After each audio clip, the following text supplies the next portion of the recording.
morning, everybody, and welcome to another Sunday night live stream. It is the 2nd of November, 2025. Hope you're well. Hope you're having a great week. I don't know about you, but I am absolutely shattered at the moment. I feel like I need to spend about a week in bed just sleeping. Don't know what's up with me.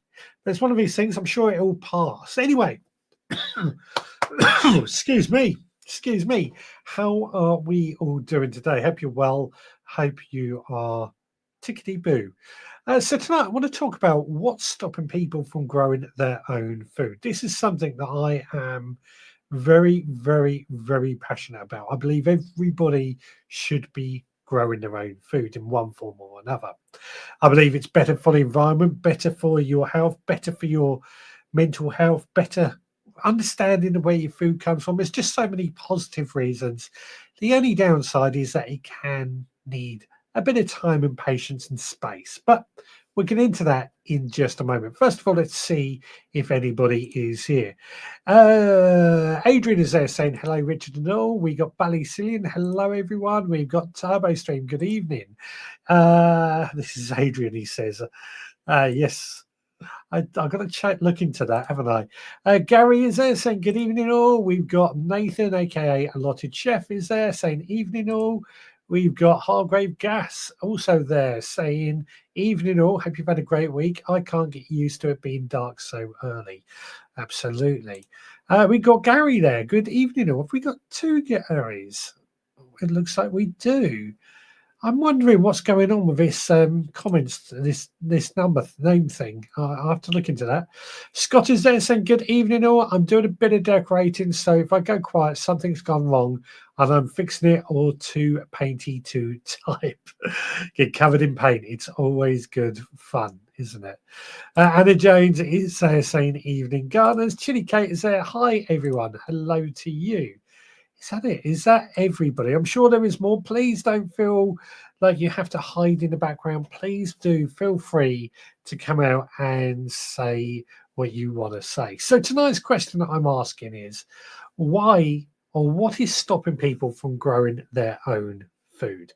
What is it that you feel prevents people from actually sort of saying, I'm going to grow my own food? I am going to take, for want of a better word, responsibility for myself. I'm going to use my garden to its fullest to provide for me and my family. What do you think is stopping people? Now, I think there is a number of reasons. There's no one answer to this. I think we're all going to have different answers as well, which is very welcome because that's the point. We want to debate things. But I think when I've looked at things all over, I think the number one reason I feel that people don't grow their own food is because we all lead busy lives. We work 9 to 5, most of us 5 days a week, and some of us even more than that. So our weekends are the only time to get in the garden and grow what we need. But we know garden needs a bit more care than that. They need daily care, in my opinion. So I think that is the biggest factor. I think it's so convenient now to go spend an hour every week down in the supermarket rather than spending that time growing your own food. It's so easy to go in the supermarket and just buy food off the shelf. Don't worry where it comes from. Don't worry if it's in season. Don't worry if it's covers in pesticides or anything like that. It's just so easy to get from a supermarket shelf. And there's nothing wrong with it. You know, let's be honest. There is nothing wrong with buying food from a supermarket. It supports farmers. It supports supermarkets. It supports local businesses. But when we grow our own, it's so much better flavor. Now, I did say I think there is a number of reasons. The other reasons I think people struggle to grow their own food. One, they may not want to, and that's fine. Not everybody is interested in this hobby. It is, you know, I think you've got to be a certain breed of person to really want to do this. I would say you've got to be the type of person that likes to live the hard life if you want to grow your own food, especially if you're like me, where you're trying to be so self-sufficient. But at the same time, if you want to do something, if you want to be, you will find the time. But then there's space issues. There's more and more people who do not have a garden. They don't have any outdoor space. And so the garden space, and let's face it, new builds, garden space is limited. Not just new builds, people in flats who may not even have balconies. There are restrictions on space. Allotments are an option, but not everywhere is able to have enough allotments for all the people who want an allotment. There's long waiting lists. Community gardens are probably the next best bet, or just trying to get hold of some land somewhere else. So I do think space is another issue. So we've covered, in my opinion, in my sort of initial thoughts, we have covered the fact that space, time, wanting, but money. Is it really cheaper to grow your own food? I think that is a big factor as well. We often say and I believe a recession is coming, by the way. I believe that we are heading for some tough times again, which happens every now and then. We often find that people tend to start growing their own food to save money. Does it really save money? That is a big question.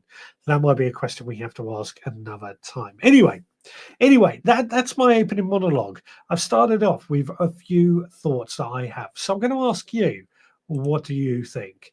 Chili Kate is saying, hi everyone, good evening to you. Turbo Stream says, until 2020, growing my own food wasn't on my agenda and wasn't part of my life plan. I did try in my garden, but the slugs mostly ate anything I planted. So what is it that changed? What, obviously 2020 COVID times, is that what gave you the spur to grow your own food, or what was it that changed your mind? Kate, the other Kate, good evening, Veg Army. Good evening to you. Turbo Stream says, my friend had an allotment, so we decided I could have a go on the portion of his, now my plot. The idea was to share and me to gain experience with his guidance. COVID interrupted that plan. Oh, so the whole reason that Turbo Stream got into it is because he had the opportunity. Somebody encouraged him and he jumped on it. And that's led to this obsession that we have. And then, of course, his friend died, which was very, very sad. Anna Jane says, takes too much time and effort, and a lot of people just think it's dirty. I didn't think of that. You're right. Growing your own food does take time and it does take effort. But I've always believed that the things worth doing take time and they take effort. But yeah, for many people, it may be there's too much time, too much effort involved, but getting dirty and unpleasant work. I hadn't actually thought that might be a reason, but it makes sense. For me, I'm often got dirt under my fingernails, but to be honest, even when I'm at work, not so much these days, but in my old job, I would get dirty every single day. So I wasn't afraid to get my hands in the soil, get dirty. And when you think about it, we're spreading horse manure on our beds as well, which probably doesn't help with making it clean work in the eyes of those that are is ignorant the right word? I'm going to use ignorant, but I don't mean that in a negative sense. I mean that as the right word. Those that are ignorant to how food is grown. But yeah, I think you could be right. There is an element that people think it's dirty and unpleasant work. I'm thinking of people, office workers who, there are some people particularly who don't like to get really, really dirty. They just like to stay clean. Yeah. Digwell says, you can't stop YouTube from showing handles in live chat. Handles are baked into how chat displays identities. There is nothing in YouTube that gives a toggle or setting disables handles in chat. It's just annoying they've suddenly done it, isn't it? Just annoying they've suddenly changed things. Hello, Digwell. Lovely to see you. Hope you are well. Scott says, I think a lot of it is a lack of knowledge. This is actually a very good point.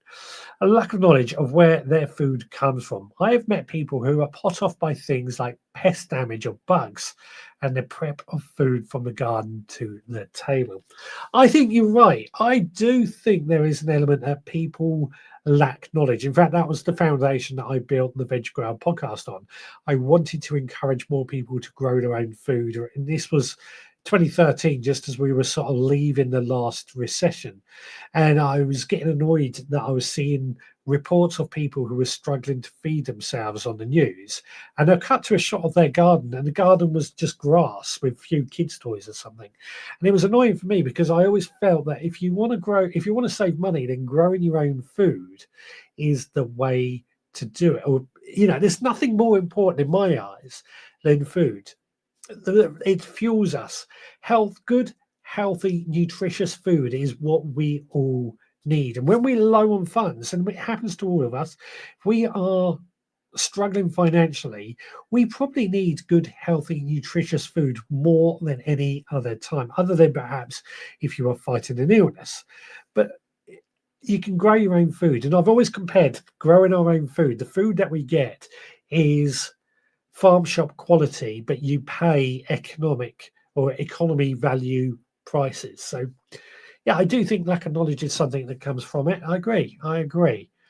Turbo Stream says in 2021 he died, so I inherited his plot, and I'm now muddling through with this group for inspiration. I've got to say, Turbo, the last couple of weeks you've shared some photos, and it is great to see you've got your motivation again. So please do keep it up. Chili Kate says definitely lack of time and inclination puts many people off. So again, if we go back to I don't want to use the dig for victory, but dig for victory, everybody had to grow their own food because we were starvation. But even before that, people were more commonly growing their own food, and they had less time because everything was about growing, everything was about work. Although perhaps they didn't have as many distractions as we have now. I don't know. But yeah, I think definitely lack of time and inclination puts many people off. But I believe, again, time is something that we can do something with. And that might become something I come to in a second. Gary says, fortunately, my kids find it fun when they find caterpillars in their cauliflower on their plates. That is good. I'm glad it doesn't pot people off. So yeah, absolutely. Kate says dirt under the fingernails, the gardener's manicure. Absolutely. Andrew says, evening Richard, just back home and now enjoying some ham, cheese and apple with crackers. Lovely. I've got a lovely video coming up from Andrew in a little bit as well. Time Extreme says, before my allotment, the reason probably was time and a lack of suitable place to grow things. So again, time and space. This is the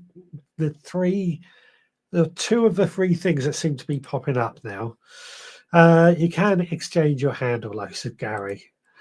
Terry Stream says, and it's actually very time consuming, especially with land a few miles from home. It takes time and dedication and commitment to have an allotment. Okay, so let's have a look at this aspect, because it seems like everybody is in agreement with one of the first things I said.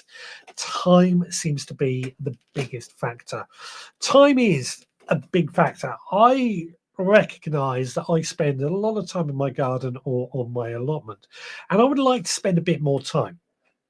Now, we can do things, and I firmly believe that we can do things that reduce the amount of time that we spend on the allotment or in the garden. Things like adding mulch reduces the amount of watering and reduces the amount of weeding that we need to do. There's a lot of time-saving tricks that we can do. And I'm sure if I asked you now what your one time-saving trick would be, what would it be? But the other side of saving time is that I find that many gardeners, and I'm sure there's many people here, they will garden just between the warmer months of the year. Winter, they avoid their allotment or their kitchen garden.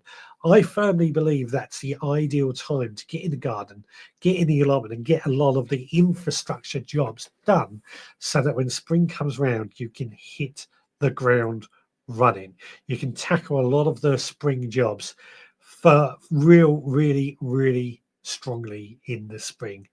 Over on Instagram, allotment27 and Mark William 311 has joined. We're asking the question, what's stopping people from growing their own food? We'd love to hear your answers on that.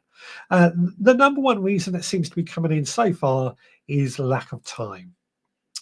Nicholas says, evening, Richard and all. Will be tuning in, but just back from a long drive from Derby, so may not be saying much. Fair enough, fair enough. Belly Syrian says, when I was growing up, houses had decent sized gardens to grow veg and flowers. Now houses are built so close without gardens. Again, I agree with that. This is something that bothers me when I've looked at. I've got no intentions on moving house at all. I love this house that I live in. It's about just right. There are things I would like, but the house is about right. And the main reason I think it's about right is the size of the garden. When I've looked at many of the other houses, particularly newer houses, my house was built in 1939, and my garden's about 250 square meters, so it's a pretty decent sized garden. But when we don't have decent sized gardens, when I look at particularly new builds, and I don't want to have a moan at new builds because they're housing at the same time, but when I look at new builds and I think they're hemmed in, the gardens are tiny, there seems like a lack of sunlight the way that houses have been built. I don't really consider them being great. But at the same time, I'm a firm believer that we need to be able to grow food in whatever space that we have. So we may have a tiny post-stamp garden. The house we lived in before this house, the garden was tiny, but I still grew food in it. So space is definitely an issue, but I think lack of space encourages people to be, if you want to grow your own food, you can be a bit more creative, a bit more select about what you're growing, a bit more clever about what you're growing to fit things in. So I do think space is an issue, though. Nicholas says, thumbs up. Oh, yeah, give us a thumbs up and all that jazz. Kate says, I got some free herb seeds from Marks and Spencer's. I grew them, loved it, and next thing I had an allotment. It escalated quickly. Although I don't have the allotment due to my health issues, I do still grow. Indeed, I think sometimes it just takes a little spark, a simple thing such as a few free herb seeds to get you growing your own, just to start things off. A little spark turns into a massive thing. For me, I mean, my journey, I've expressed many times. When I was 10 years old, we had this area at the top of my garden. It was my dad's vegetable patch when he lived with us, but it got a bit derelict, and I decided to turn it back into a vegetable patch, and that's what I did. My grandfather was a keen vegetable grower, so I had a bit of help from him. We brought my family around, and since then, I've always grown my own food. It's only been in the last, when did we move? 10 years, though, that I can say that I really had the land, what with the garden and the allotment, to really have the space to go self-sufficient in. Andrew says, people have become so soft, ignorant, and pathetic. We have been conditioned to expect absolutely perfect produce. What a shame. Now, this is one of my gripes, actually. I do think we are conditioned to expect absolutely perfect produce. I can't remember who I was having a conversation with the other day, but it got into a conversation and somebody wanted vegetables that were the best and they couldn't find them. They went to the supermarket. They were all perfect. And I threw them a few parsnips and carrots that were a bit wonky, and they were absolutely thrilled with that. But carrots that are wonky taste just as good as straight carrots. The only difference being, of course, carrots that are straight are easier to peel. That's the only reason why wonky carrots aren't preferred. But again, that's supermarkets conditioning us into what we want or what they think we want as opposed to what we need. And I think if we embrace more grow your own, we would embrace more of the vegetables that aren't perfect, and we would realize just how wasteful we can be if we don't eat some of this if we're not eating if we only eat perfect produce. Oh, that's a mouthful. I'm going in deep tonight. I'm going in deep. Toby Stream says, I don't grow to save money. When you can buy Brussels sprouts for 19p, it's not worth it, but I can control the quality and no chemicals on them. Yeah, I think that's a good question. Why do you grow your own? What is it that's made you or grow your own? As I said, for me, it's just a way of life. It's something I've always done. And it's something I passionately believe everybody should do. Everybody should be growing some of their own food. in one form or another. No, it's easy to sit here when you've got plenty of land or plenty of time, etc. But actually, anybody can grow some herbs. And I actually do believe when you start growing your own food, you have a bit more respect for how hard it is for farmers and people who are growing their own food. Scott says, so true, Richard. Go back to a World War II and the dig for victory. We as a nation were the healthiest, and I think a lot of it was growing our own, not just low sugars foods, etc. Yeah, again, that is, I'm reading a book at the moment about the Dig for Victory, but it is well known fact that when we went through the Dig for Victory campaign, it was the healthiest we were as a nation. We were absolutely, we were really healthy. We were really, really healthy because we were eating so much more vegetables. Again, this is one of the things with modern times. Meat always used to be a luxury. Sugary treats were a luxury. And now, because they're so cheap and because they're so easily available, they became a mainstay. There's something that, you know, you could certainly go and eat these sort of bad stuff every day. Excuse me.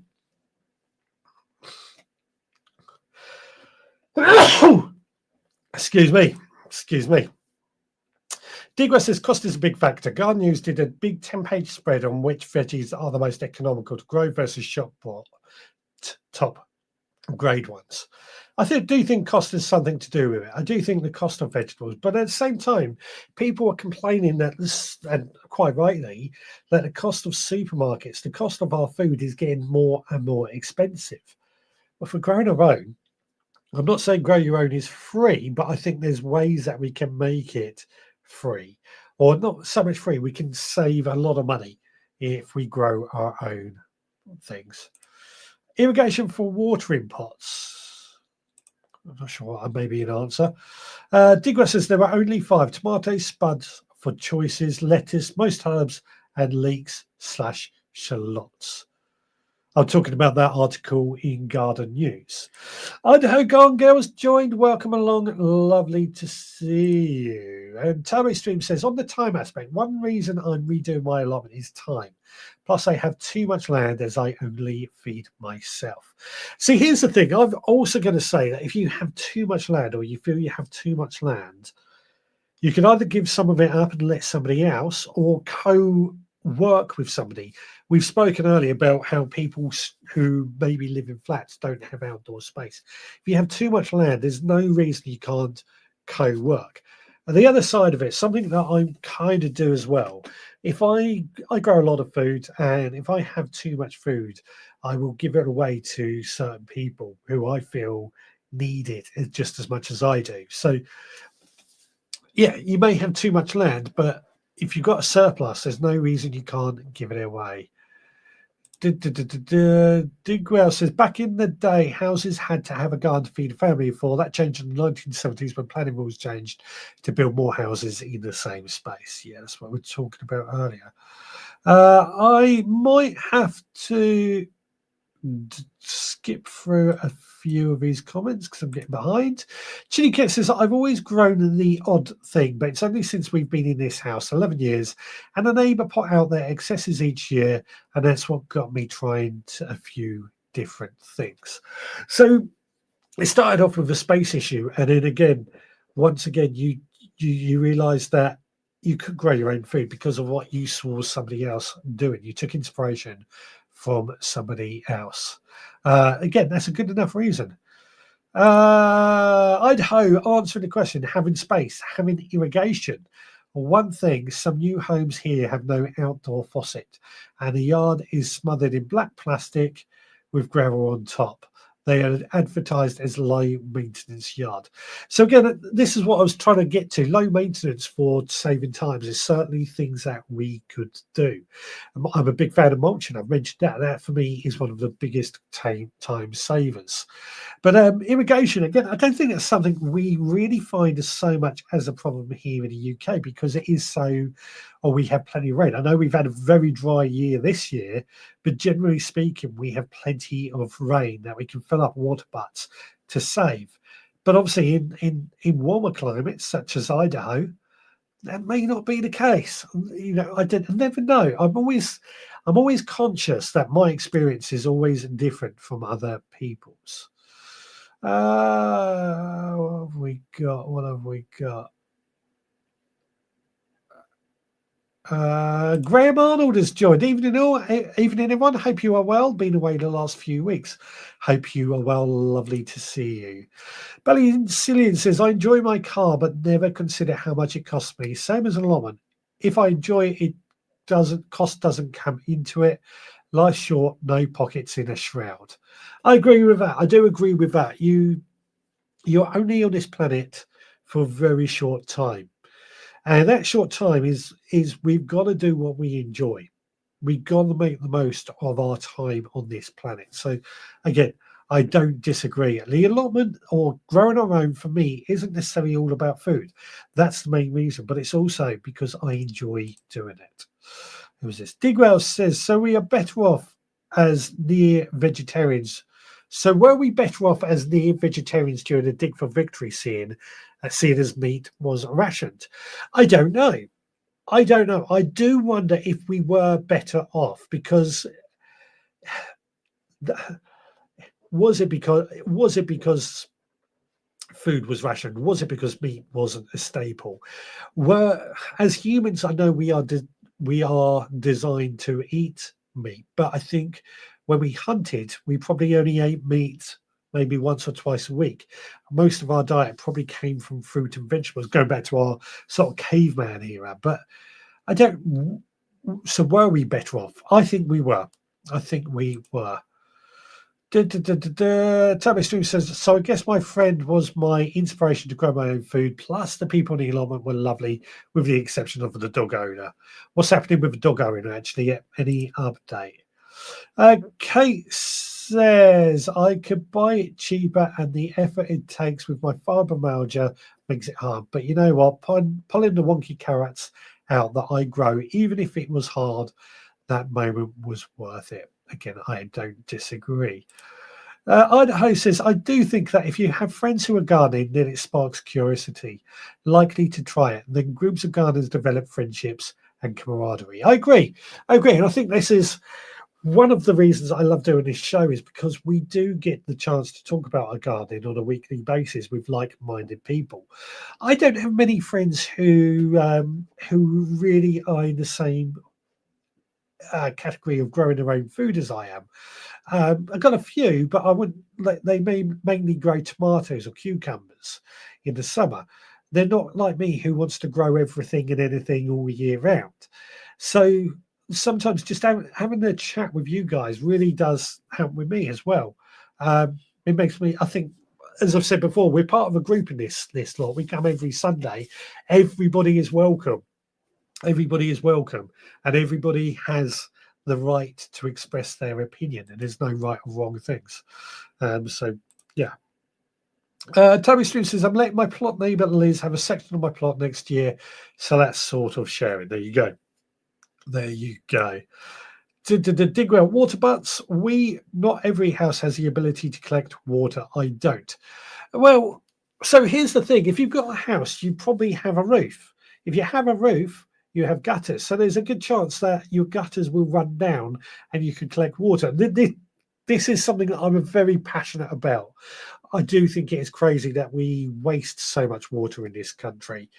We pump perfectly good fresh drinking water to a house to flush the toilet with, yet rain falls down onto it. But okay, again, I'm probably thinking out laterally because I'm trying to think of our old house where we only had the gutter running down the front of a house. So that was a bit difficult, but we had a shed in the garden that collected water. That being said, I've sometimes just left a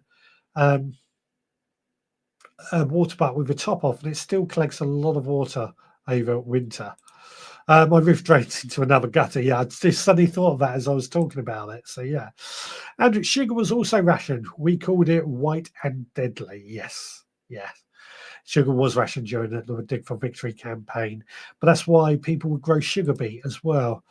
Idaho says, where I am, I don't get enough rain to make a difference. All our precipitation falls as snow between December and March. you go. There you go. Again, I'm well aware that my experience is different from others. So please do feel free to add your 10 pence worth if I ever say anything that might be wrong. Anna Jones says maybe some people just prefer to support their local market gardens and farmers instead, which is a good thing. Again, don't disagree there. One of the key things that I've always maintained is that, yes, I am a very passionate grow your own, and I believe everybody should grow their own food. But more importantly than that, I don't believe I have the right to tell everybody what they can and can't do. So I am in complete agreement there. Turbo Stream says the dog owner is getting a visit from the police this week in person. He's banned from bringing a dog to the allotment, and I had to meet the committee this week to give my account of it. There we go. There we go. Digwell says, how is the recording of this year's yield coming along? I want all my vegetables and everything I've collected. Not bad, not bad. I've kept this spreadsheet going. Obviously not the potatoes, as you know, the single seed potato challenge, because I screwed that up. But yeah, the yield is going. We are nearly at my target of £4,000. It's just the website. I've had so many troubles with the website this year that I haven't been able to keep it updated. But that is, we're not far off it. We're not far off it. Toby Student says, my old house shared gutters too. Yeah, mine did, thinking about it. Idaho says, I think the miracle and wonder of what one seed can produce is underrated. It's truly amazing. Agreed. I'm with you. I hate to see any water wasted. Yeah, that's a big hatred of mine, wastage of water. Scott says, I see growing your own as a treat. The stuff we grow in terms of quality would cost a fortune if you could even get hold of some quality. That's why restaurants have specialist suppliers. Again, don't disagree. I do not disagree with you at all. It is high quality food. I cannot believe, well, I can believe this, but at the same time, as a Brit, it's like I'm a little jealous of the rain you guys get. We would love some sun sometime, although this year we've had plenty of it. Digwell says, I went to my local farm shop the other week, veg around 4 times the price of shop bought. 90% obviously brought in, not grown local. What a corn. That is one of the troubles with farm shops. They do often buy it in because the chances are they're not growing all that vegetables in their farms. So, for example, they might be a dairy farm and then there's a tomato farm down the road. As long as it's local and it's a cooperative, then I'm fine with that. Terry Sue says, now I'm growing my own. I can't imagine not growing my own now. Even if I moved, I would need to have space to grow things, even if it's just a single bed. Yeah, I agree. I agree with you there. Now, I have been sent a video all the way from Croatia. I mentioned this earlier. I think this feels like a good point to have a quick look and see what is going on in Andrew's garden. Hello, Richard and members of the Veg Army. It's Andrew here in a quiet little village in Croatia. Still without running water, but okay. And here's my vegetable garden. Now, you might remember that over the years I've been complaining about the quality of the soil. Well, I saw a video recently. One gentleman suggested a couple of centimeters of leaves to sit upon the soil and let the worms and creatures do all the work. So I thought, why not? I'll give it a go. I have lots of trees around here, so I've been collecting up the leaves. Everything except the walnut and oak trees, because those leaves have tannin. And although the jury is out on whether such leaves are good for compost, I'm not going to risk it this time. Anyway, so here is my vegetable garden, all nicely put to bed. And hopefully it'll yield something. I've opened up the fence so that my neighbour, Torna from up the hill, he can come down here with his little tractor and little plough and break up the soils. It's my poor multi-cultivator, which is quite a heavy machine, cannot penetrate deeper than 2 or 3 centimeters. So I really need some heavy machinery and the worms to do some work. So this is me in a little village in Croatia, signing off. Bye. There we go. Oh, hang on. Let me pop myself on full screen. Where is it? Where is it? I'm going to have to move it over. What a lovely little video there from Croatia. It absolutely lovely to see. And I agree. You know, I'm a big fan of mulching all the soils. I do that all the time. It's something that I think we should all do. Especially over the winter months. But one of the things that got me thinking as I was hearing it, and you know, mulching is something I go on about a lot. I mulch with compost, I mulch with straw, I mulch with leaves, I mulch with whatever I have available.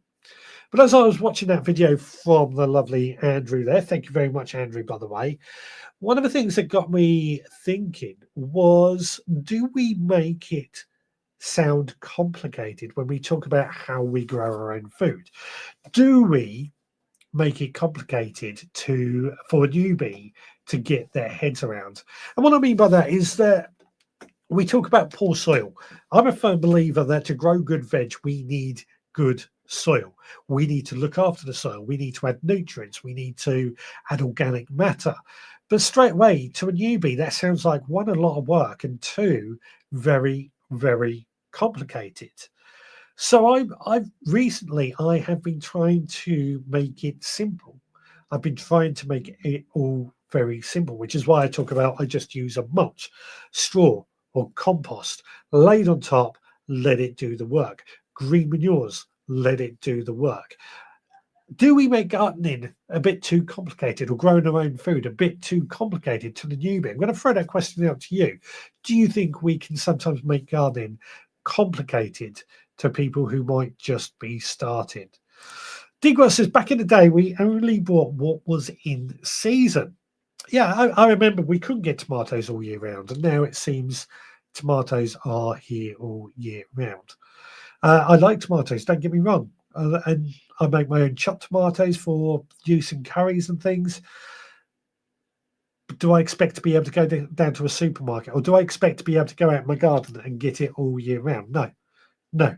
We're still harvesting tomatoes at the moment from my greenhouse.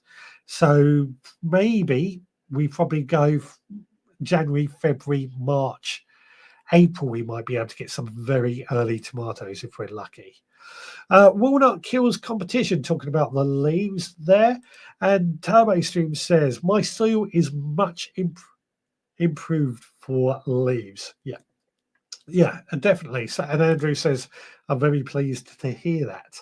I think leaves it's organic matter at the end of the day. The leaves are going to sit on there. They're going to protect that soil over winter. So the macronutrients and stuff that may not get washed out when it rains, but the worms are also going to work their way and pull those leaves down into that soil, incorporating that organic matter and adding all those nutrients into the soil at the same time. So I do think it makes a big difference. Idaho says, great video, Andrew Norris. Those leaves are like gold for your garden. Indeed, they are. Gary says, interesting video. Turbo Sue says, do it every winter. Nature's mulch. Good idea there, nature's mulch. Stuart Jackson, hello, Richard and the Veg Army. Sorry I am late. Been to a show. What have you seen? What have you seen? What have we got? Digwell says, feed the soil, not the plant. Exactly right. But is that making it complicated when we talk about that? Feed the soil, not the plant. When we go into a garden centre, for example, we see tomato plant. We know instantly that's for feeding. Sorry, let me rephrase that. We go into a garden centre, we see tomato feed. We instantly know as a beginner that that's for feeding tomatoes. When you talk about feeding the soil, does that make it sound complicated? I know it's not complicated, because all we're doing when we're feeding the soil is adding compost to the soil or organic matter to the soil, which has the nutrients into it. But does that make it complicated? Or is it just me going off on a tangent here that nobody else thinks is right? Andrew says, absolutely, dig well about something. Sorry, hi, what have we got? 100% dig well, feed the soil. Absolutely, feed the soil. It's okay. What we got? Digwell says, I'm still cropping outdoor tomatoes in November. Yeah, it's balmy this year, isn't it? It's absolutely balmy. Just how late everything is. It's not a bad thing. I think it's a good thing, but it is balmy. Turbo Stu says, I succumbed to the Charles Dowding videos. Not a weed in sight and beds full all year round. It's not achievable an allotment, I don't think. I think it is achievable. So you've got to remember, first of all, Charles Dowding is a market gardener. He's incredibly well organised, but he also has a team of people behind him that help. But he has a very large amount of land at the same time. So I think it is achievable on an allotment. You've just got to be incredibly organised and on top of it and spend a little bit of time every day to keep on top of it. This comes back to what we were saying earlier about time. As I said, I believe that we need to be gardening every single day, not for hours and hours upon end. I'm talking 20 minutes a day, pulling out a few weeds when you see them, and I think you will keep on top of the weeds. But at the same time, when this is one of the problems I have with social media, TV, magazines, they do make it look easy, and like when you see there's not a weed in sight, you instantly think that that should be how your allotment, your garden looks. Reality is there are always weeds in whatever we do. Anna Jones says, great video. I've just been digging leaves into my veggie patch this afternoon. Not no dig and not ashamed. Each to their own. There's no harm in it. Oh, but is there harm in it? That's a some might argue there is harm in it, but we've dug the soil for years and years and years. It's what we do, or it's what gardeners do. I'm a no digger, so I don't do it, but each to their own, each to their own. And as I've said time and time again, there is no right or wrong way. Stuart says, I went to see Pam Ayres. Very funny. I got no idea who she is. So I'll take your word for it. My nose is really itchy again tonight. What have we got? Digwell says, so if you feed the soil around tomatoes with tomato feed, etc. Yes. It's putting the nutrients into the soil so the plants can get the nutrients. You are completely right. I'm just saying, does it make it complicated? Does it make it complicated? Jamie has joined. If you mulch with a good layer of compost in the spring, you shouldn't need to feed the plants. I kind of agree, but it does depend on what the plant is. So some heavy fruiting plants, for example, that the soil could be exhausted. Yes, you could add compost. Have you got enough compost for the entire garden bed? It's very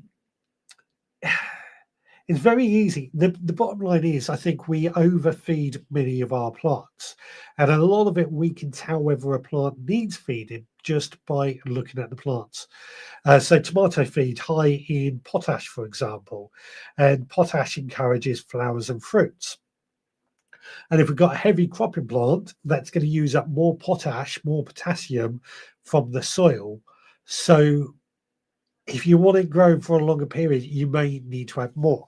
So you may even have to add more compost in the spring, as another example. But yeah, it's can be a bit simplistic. But this is what I say: are we making it too complicated for those who are wanting to grow their own food? Charles Dowding is an inspiration, but he has people who work for him. So there's that. Yeah.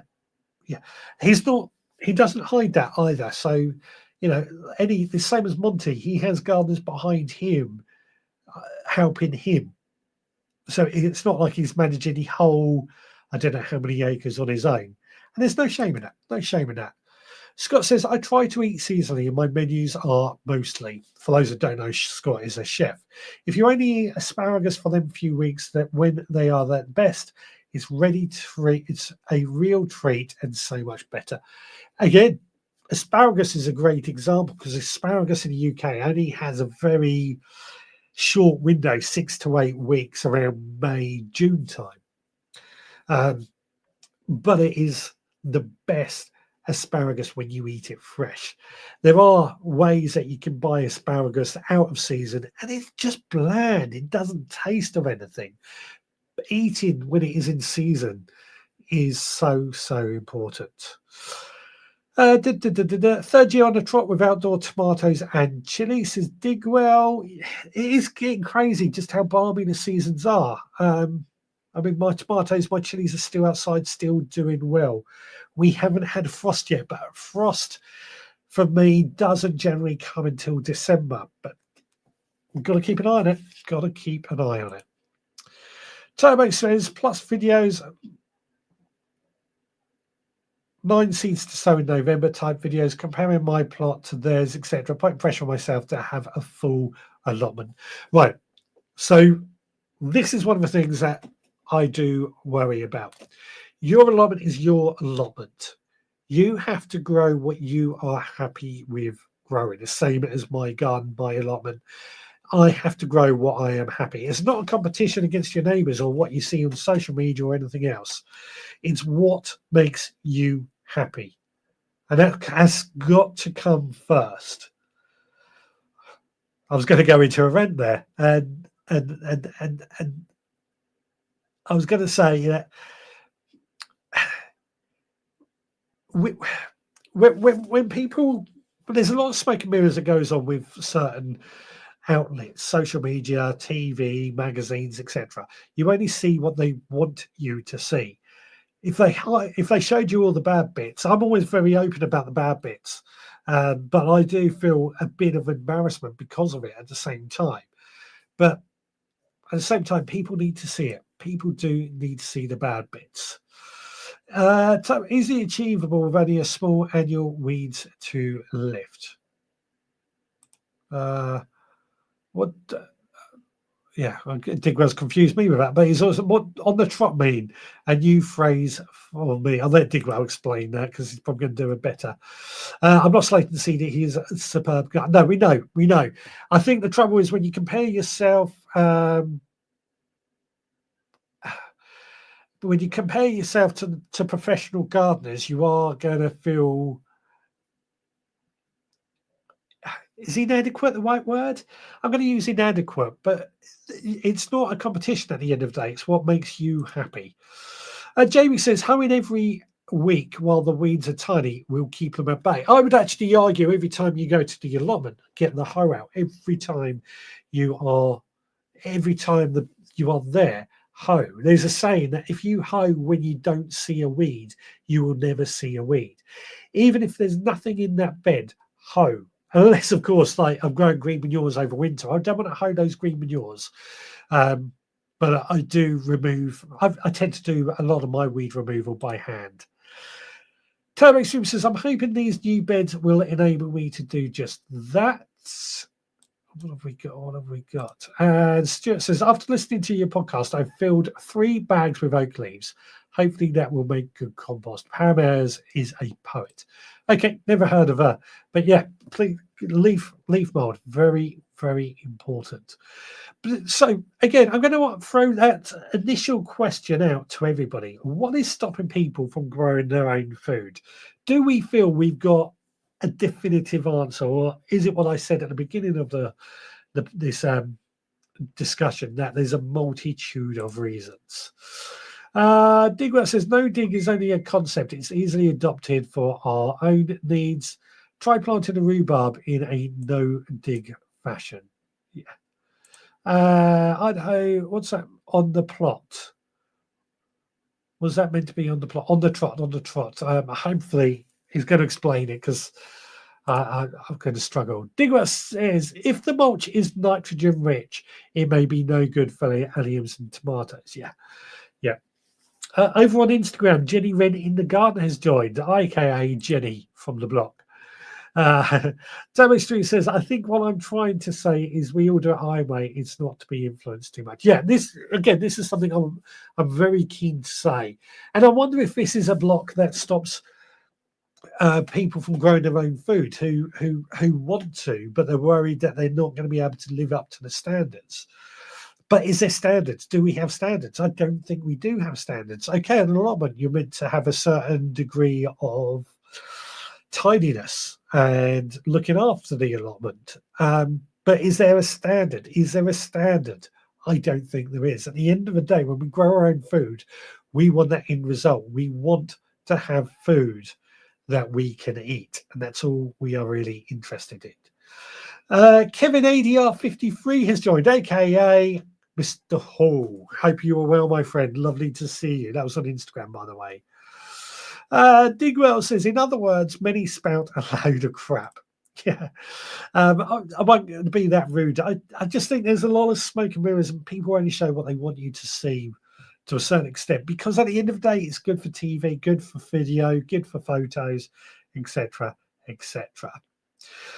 Turbo Stream says, oh, I'm going to skip a few comments. On the trot, one after the other. There we go. There we go. Good explanation. Chili Cake says, I feel the same when I look at my allotment versus my retired neighbours, but I know I shouldn't. So you got to remember, your retired neighbours are probably down on their allotment for a couple of hours every single day. And that might be all they do. It's a reason to get out of the house. You know, again, I would love to be retired. And I know we've got some retired people in the audience tonight. I would love to be retired and spend all my time on the allotment. I will say, when I was my nose is so itchy.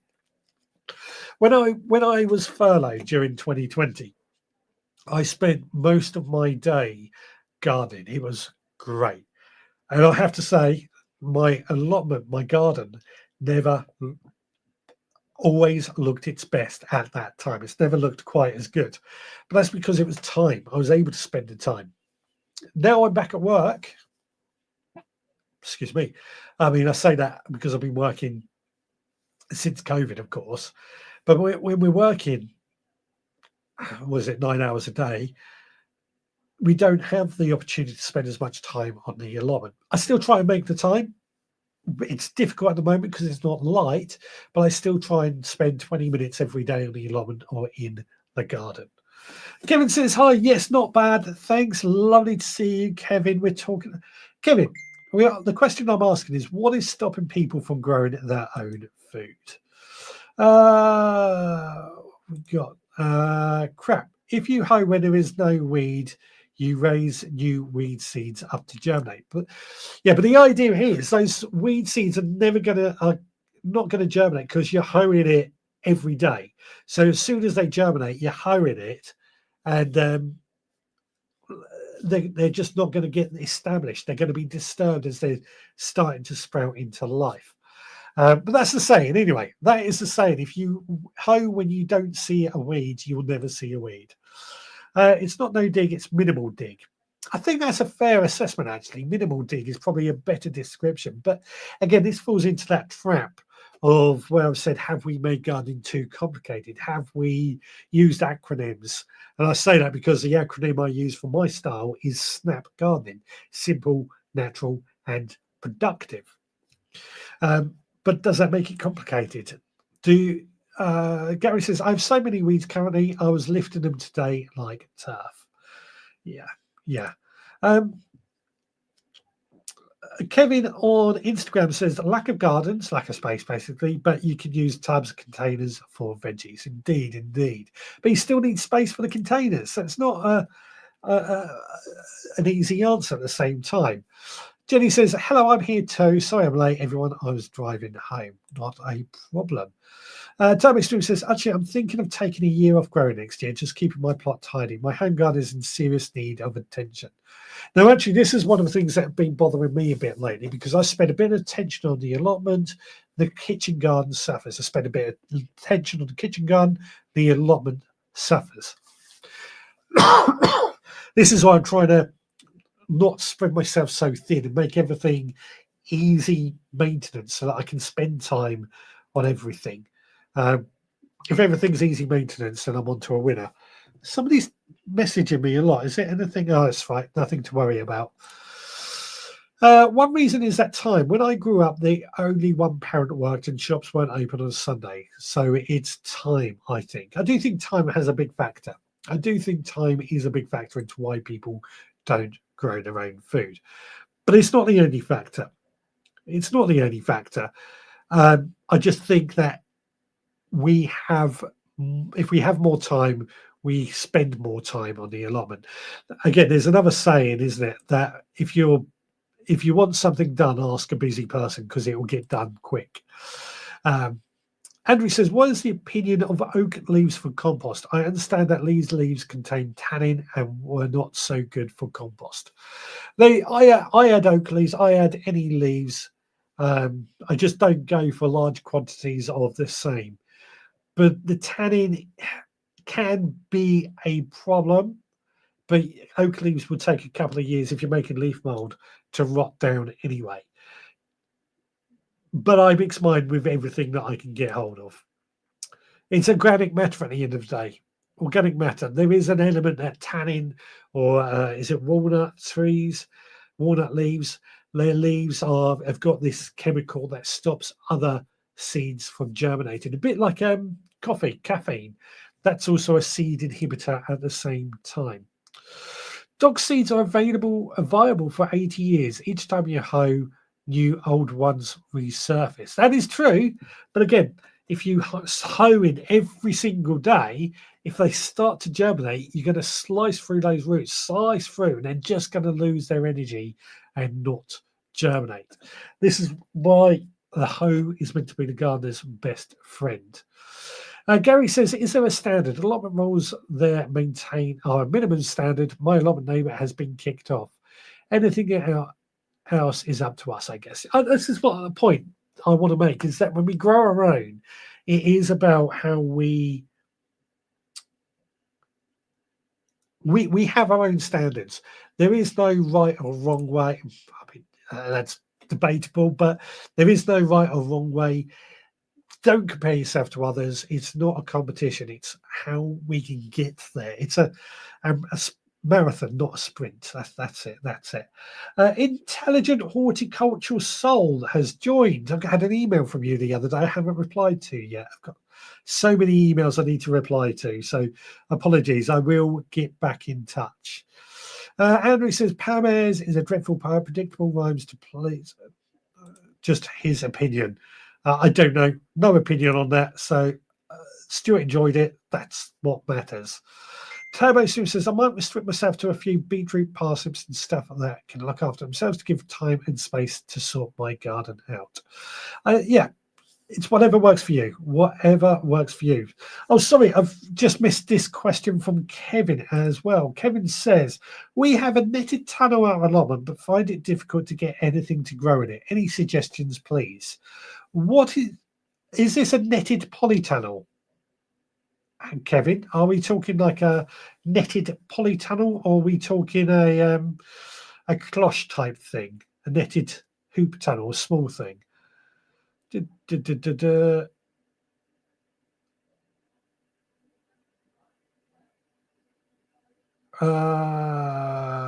Turbo Stream says, my leaves come from the council, so a right mix of all sorts. They all go in the ground. Yeah. Kevin says netted polytunnel. So at this time of year, you could broad beans, peas, and brassicas, really. The cabbages. You're going to be looking for your spring cabbages now if you plant them. But you are pushing it to the limits at this time of year. But what you probably need to do, if you're having trouble growing anything in it, compost, mulch with compost, improve the soil, feed the soil, and it should hopefully improve what you get. Instead of a monthly plot shot, how about a monthly crop shot from all? Yeah, I still want to keep the plot shots, but what I also want to do, I've got lots of things that I want to change. I've got lots of things that I want to change, and first things first, I need to get better at informing everybody what I want to see. So, yeah. Who hoes every day? Me. If I've not got anything growing in the beds, or like if I've got let's say I've got a cabbage. growing in a plant, I will hoe around there every day. Keep the weeds down is the idea. Couch grass is a big problem. So I do hoe every day. But that being said, now I add a mulch, it reduces the amount of hoeing that I have to do. When you hoe, you should only skim 1 centimetre under the surface. Again, the trouble is it disturbs the soil and it does bring things up. So it's not entirely wrong. Scott says, I think there is a need in all of us to provide our own food in our psyche. And I think that's very good for mental health. Yeah, I agree. We're going back to the times of farmers and things, or times of old before we got into farming, before we were doing things. We all grew our own food up until, I'm going to say up until the 1950s, maybe 60s. Everybody grew their own food in one form or another because we didn't have the modern luxuries that we have now. Not dissing it, it's just the way it is. I'm getting completely lost. So Stuart says another reason is a forest school teacher gardening needs to be the national curriculum. Less than half schools in the UK. That's a good reason, actually. Stuart is saying, I'm going to have to put a video on to reset myself. Stuart's saying that one of the reasons that people are not growing their own food is because of education coming from the schools. Schools are not encouraging people to grow their own food. Now, I think this seems like a good opportunity to go to this week's cook along. I haven't seen any hashtag cook along yet, but I'm going to go to it and see what we've been cooking up this week. Well, it's time for this week's recipe, and this week I'm cooking parsnip soup. Gotta remember, guys, please do put your suggestions in the comments. Hashtag cook along for the recipe for next week. We can't let Chili Phil win another one. Anyway, come over here and I'll show you what I'm doing. Now, you might have seen this tool quite a bit lately. It's my Kitchen Ninja. In it, I've just put a knob of butter and we're going to add some onions.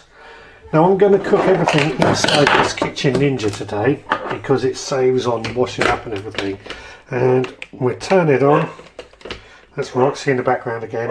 We're just going to use the saute mode to saute those onions. It takes about 5 minutes, but it really saves on washing up. Okay, so that has just finished sauteing. Onions are nice and soft. They will get better as it goes. So we're going to throw into this already prepared vegetables 3 chopped parsnips. I've got a bit of dried chilli, would be chilli powder, but I'm going to try and just use that and hope it grinds up. A chunk of ginger, because I had it, so why not use it. Some salt and pepper. And then, I'm just going to give this a good stir. Some vegetable stock that goes in as well. Easy to make our own vegetable stock, which I do all the time. Put the lid back on, and then I like a smooth soup, so I'm going to go smooth soup. That's going to take about 30 minutes. What this will do is it will cook the liquid, but every now and then it will spin the spinners, the blades, chop everything up, and we end up with a nice smooth soup. So we'll come back to that in about half an hour.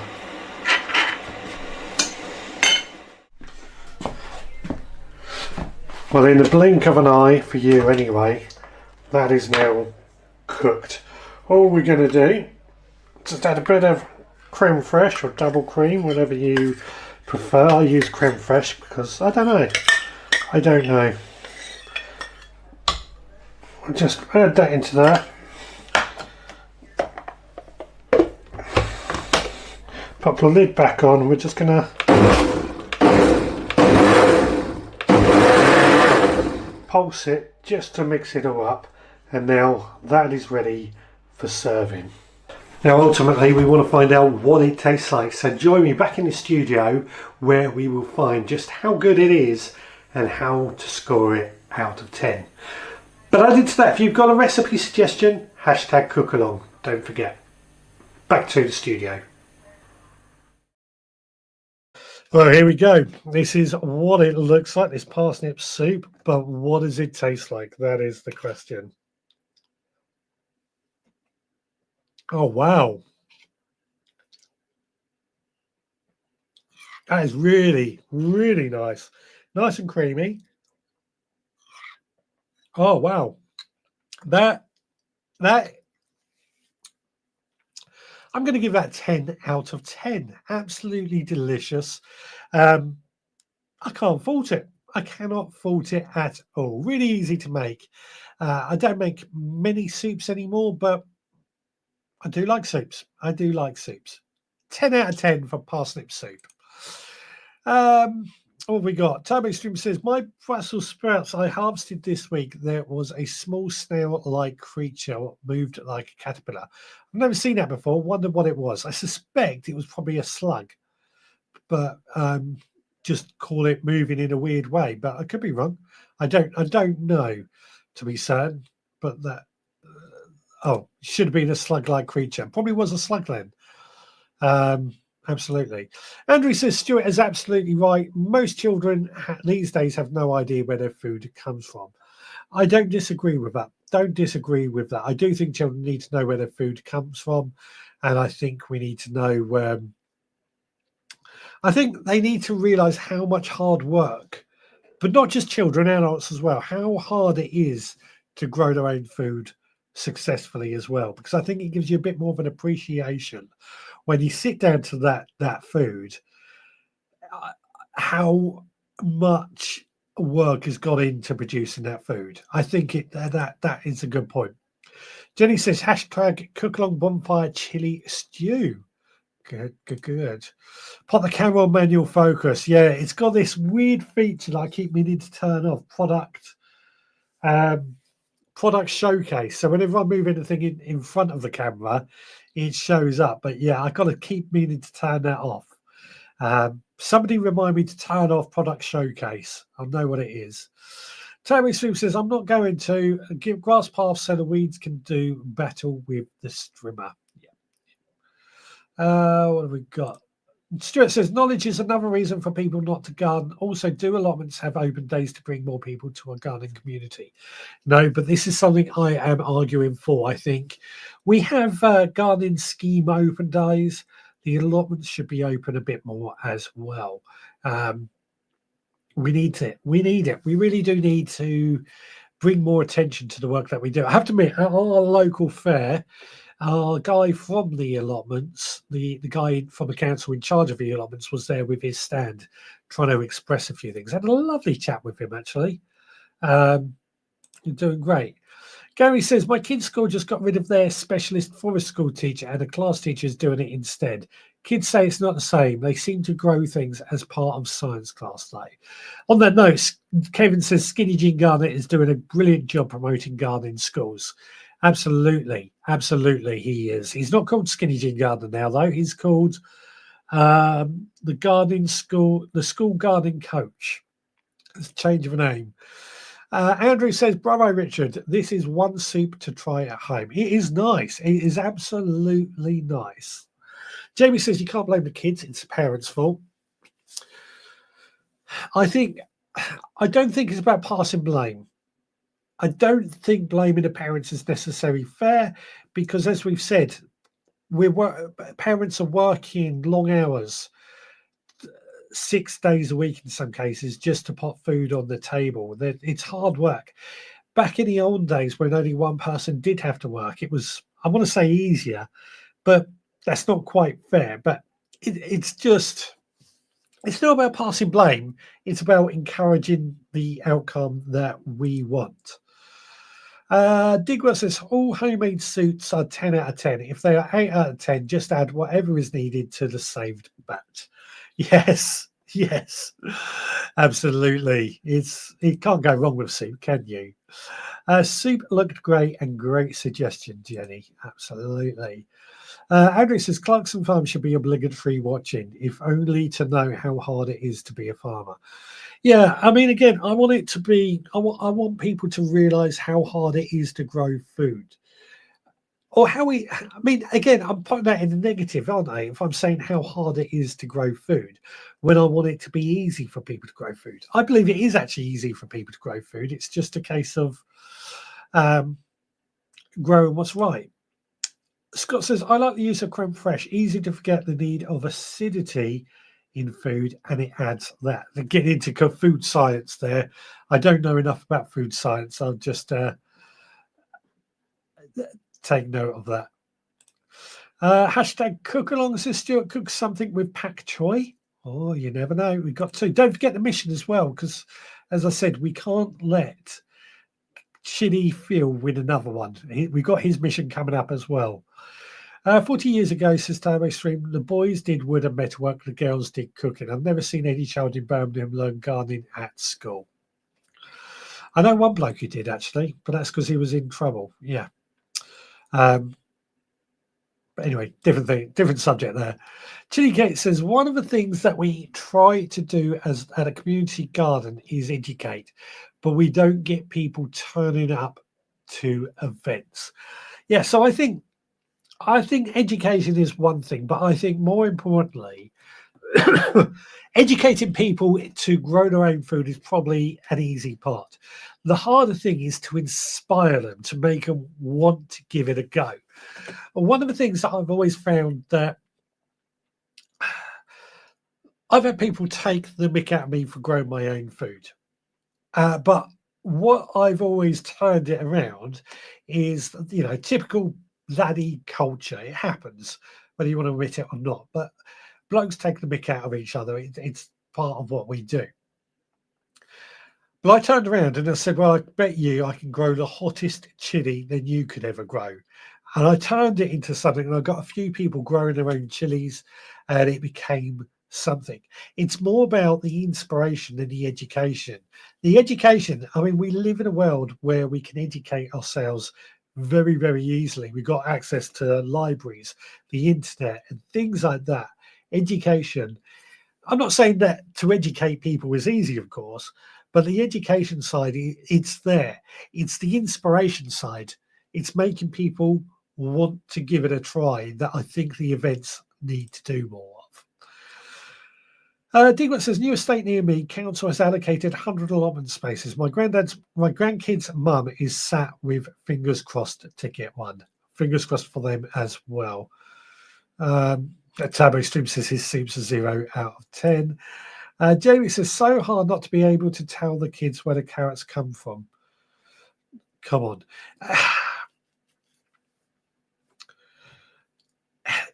It's easy to tell kids where the carrots to come from, but again, it comes down to that thing. There was I think it was on Jamie Oliver's thing where he went around schools, and he asked this little girl where they thought the carrot came from, and her answer was America.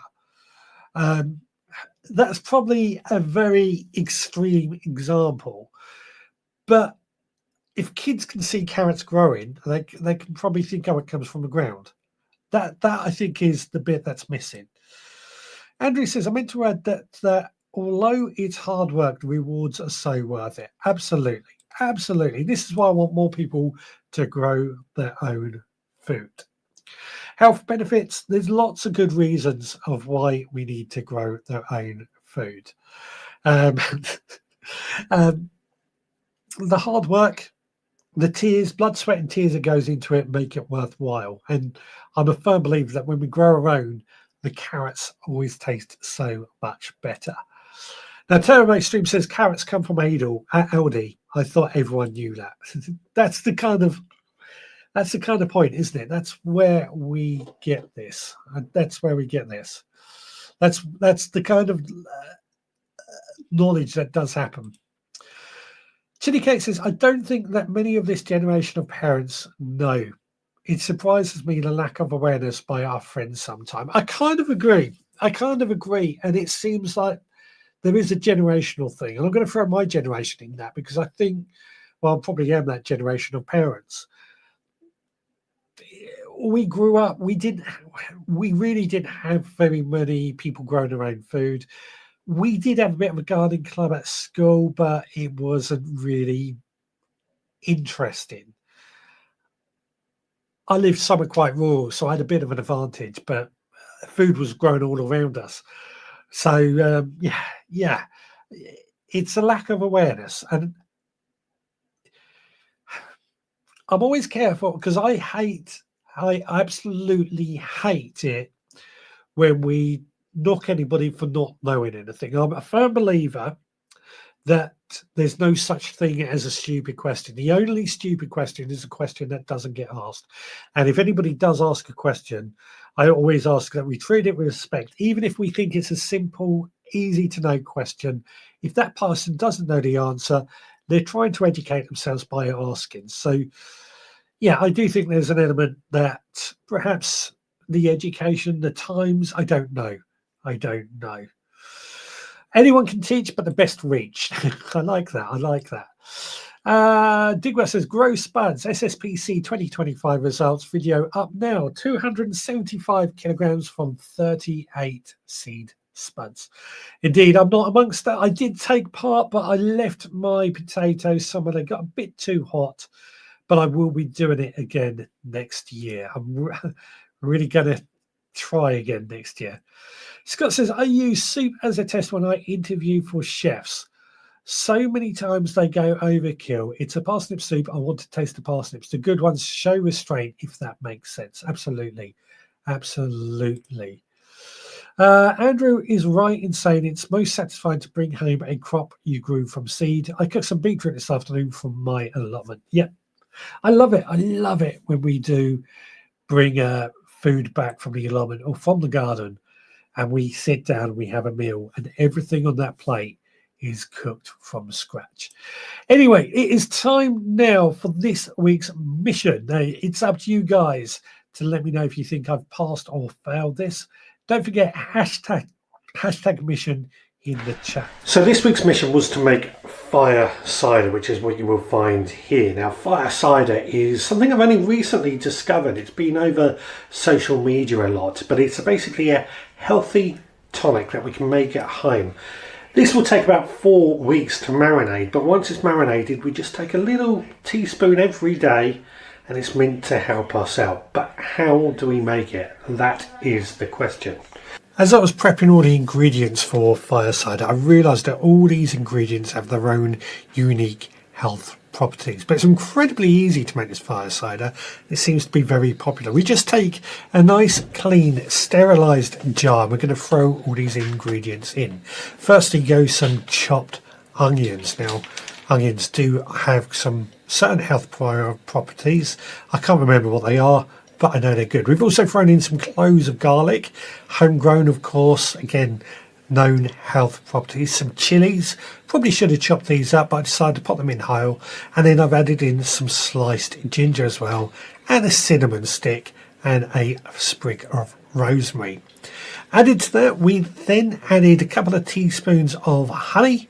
Love honey. I've got a real taste for honey at the moment. And then we covered this all over with some good quality apple cider vinegar, which is something I'm now learning how to make ourselves.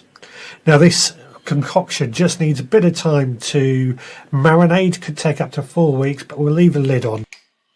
So is that mission accomplished or mission failed? You let me know in the comments now. Indeed, that is the fire cider. Obviously, it's not ready for tasting. Looks like it's going to be interesting when it is ready for tasting. I'm looking forward to seeing if it does help improve our health. Have you ever made fire cider or tried fire cider? And I'll bring this up because next week I actually do. I want to talk about how gardening, particularly grow your own, is healthy, whether it is healthier for us. So next week it is all about gardening and our health. I will work out the correct question throughout the week that I will be asking. Kevin over on Instagram says, I got 2 lots of potatoes mixed up and dug our King Edward spuds first, but they were great, as new potatoes. I finished off that parsnip soup.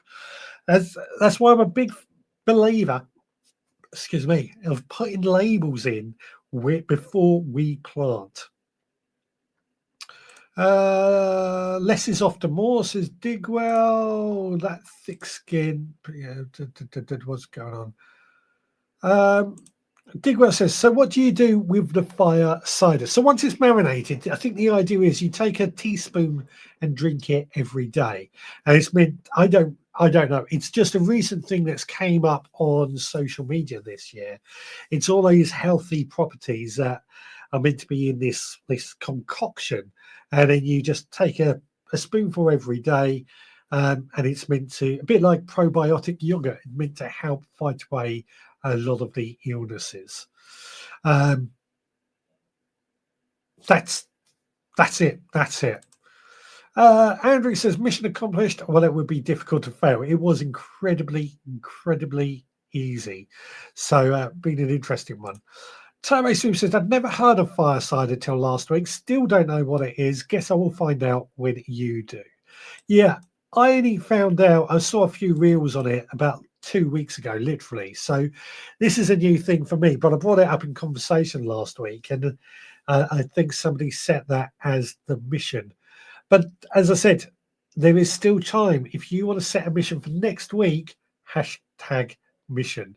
Stuart says, hashtag mission, find a garden centre without Christmas stuff in it. You are really trying to wind me up with that, aren't you?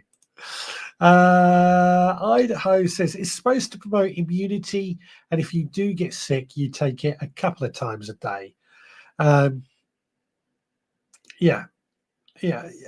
That's my understanding. Yeah, it is meant to promote immunity. It's meant to be good for you.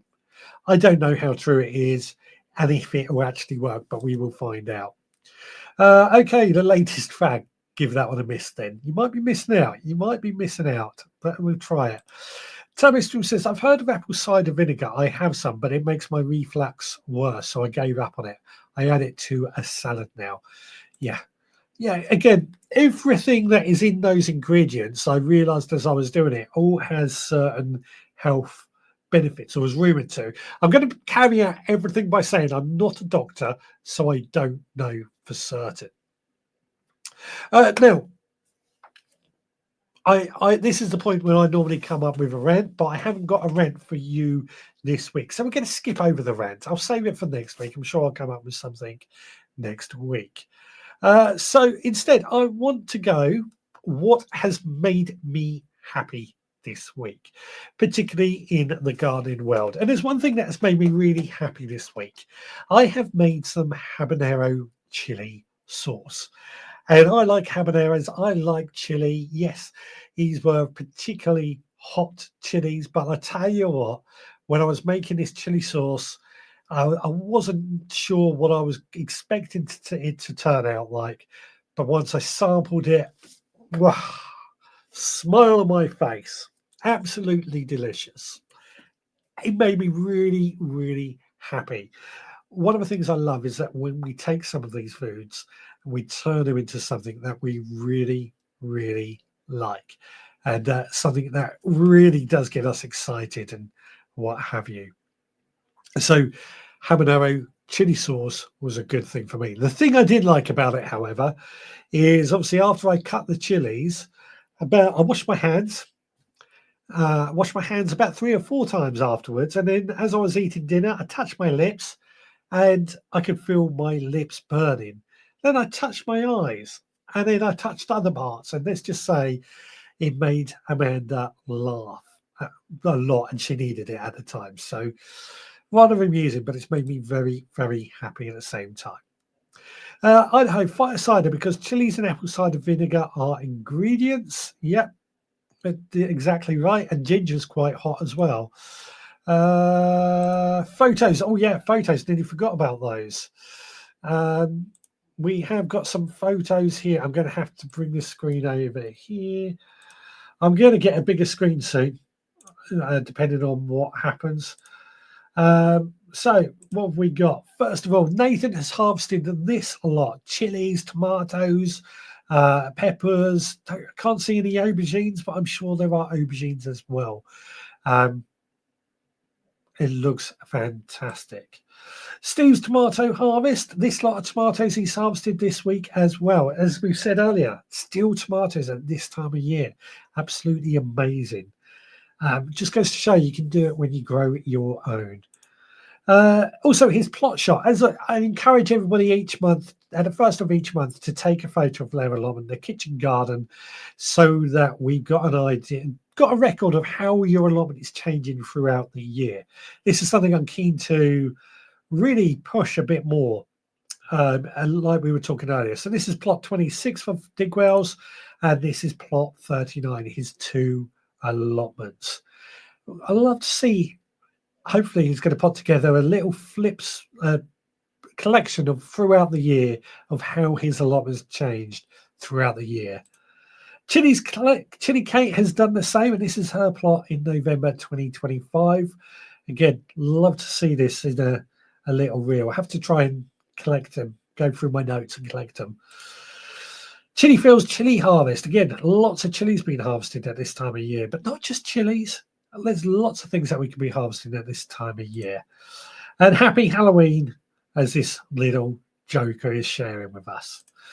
But Kate, unfortunately, her pumpkin has failed. It looks like it has gone rotten, rather sadly. It happens some years, and this year just wasn't her year. But remember, there's always next year. Now, please do keep sending us your photos. You can post them in our Facebook group. You can send them to me via social media or email me, richard@theveggroundpodcast.co.uk. That's richard@theveggroundpodcast.co.uk. Now, what do we need to do? We do need to go. We need to have a look, because we're getting to the end. We've done all the videos. I think we need to have a look at what we got. The cook along, see who's won that this week. Don't forget, each week I encourage you. We had a good lot last week, but each week I want you to try and come up with a cook along, an idea that you can challenge me to cook each week. Well, this week was obviously parsnip soup. We've got 2 entries this week. Let's see who wins. Between Jenny and Stuart. I can't remember what everybody's suggestion was, by the way, so hopefully you're still here. It was Jenny who's won that this week. So what was your suggestion, Jenny? We've also got the mission we want to do as well, so let's go to that, and then we're going to go to, I think there was only one mission, which was Stuart's mission. In fact, there is, so I can't draw it. It was Stuart's mission of finding a garden centre that's not selling Christmas stuff. That is going to be impossible. It's going to be mission failed. But I'll give it a try nonetheless. I do need to go to some garden centres this week, so give it a try. Gary actually says, I much prefer hearing what has made you happy. I've got to admit, the rant idea, it is hard some weeks to come up with a rant. I do like a good rant, but it's much easier to come up with positivity. I'm a positive person. I like being positive. So I think the positivity is what we're going to keep going. And I'd love to hear what has made you happy. I'm running out of time this week, but I want every week to find out what's made people happy. By the way, don't forget to like, follow, subscribe, and click the notifications so that you know when we go live, as Stuart has reminded us. But it is almost, within a few seconds, 7:30. So it is time now to pack up and head on indoors. A lot of love for the photos going on. How about it? I'm making it a rent or rave. Rent or rave. That's a good one. That is a good one. Rent or rave. I'll give that some thought. Anyway, it is time to pack up. It is time to get out of here and start another week. I want to thank everybody for your input. I want to thank everybody's input this week. I think we've had a really good conversation about what is stopping people from growing their own food. A lot of discussion, a lot of interaction. This is what we want. No right or wrong. If I didn't get around to your comment, I apologise. I'm going to have to, when we get conversations like this, I do have to be a bit selective, but I think it just goes to show. Anyway, I'm rambling on. Time to get out of here. We will be back again next Sunday at 6, where we're going to talk about gardening and your health. Does gardening really help your health? We're also going to be making whatever the challenges and missions cook-alongs are. Right. You take care, guys. I'll see you again. Oh, I haven't set myself up. Yeah, I'm going to get out of it. You take care, guys. I'll see you again next Sunday, 6 p.m. and we'll go live. Take care.